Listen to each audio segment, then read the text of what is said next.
uko na hiccup. Tell me. You got hiccups? Acha nikuweke karatasi.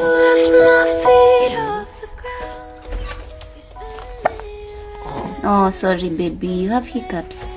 Itaisha tu sahi. Sorry baby. Sorry. Yes, you got hiccups. Karatasi imewaka. Mbona ulikuwa unasema ni myth? You. It has worked. It has worked.